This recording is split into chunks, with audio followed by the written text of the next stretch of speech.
Hey guys, David here from Trinity Health and Performance. We're going to go through the squat movement pattern today as a bit of an introduction, just to go through what it should look like, how it should feel like. We're not going to go too much in detail about how to fix poor movement pattern. We'll do that in a separate video. So just to demonstrate, first of all, this is the squat. Okay, from the front, this is it from the side.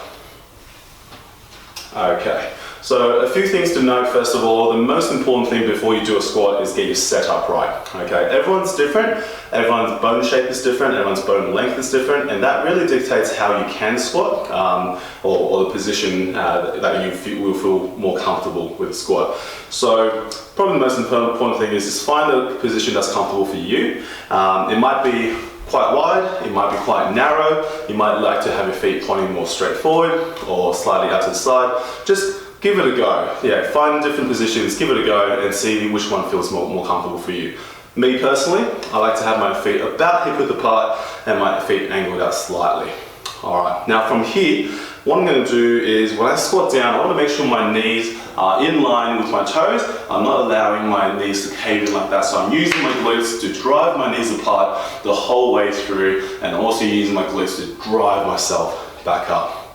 Another thing is with, the setup is the feet. Okay, you want to make sure your feet is actively engaged. Okay, this is me with lazy feet. You can probably see my arches are collapsed. My knees are sort of pointing in a tiny little bit. I'm very relaxed at the moment. Now this is what I'm going to do before I do a squat. I'm going to squeeze my glutes to actively turn my whole thigh outwards a little bit. And you can see my arches are lifted up, my feet are engaged now. Okay. This is a nice tense position for me to begin my squat in, and it's also going to make sure that because my arches aren't collapsed, I'm going to have more control of my knees. Okay, so just going through there. So remember, knees in line with the toes, roughly.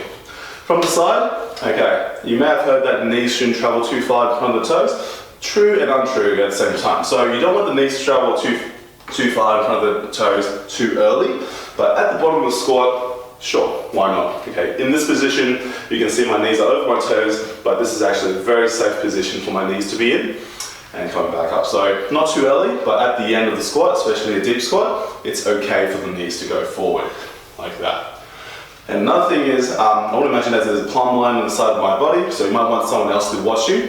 But yeah, coming from the side, there's a plumb line going down from my shoulder to my ankle, and I want my body to stay roughly in line with that center of gravity. Okay, so at the bottom of my squat, my shoulders are still roughly over my ankles, it's cutting through the middle of my thigh, and I'm staying as upright as I can. Okay, remember to keep your glutes engaged, your knees pushed apart, your feet engaged as well. Just like that.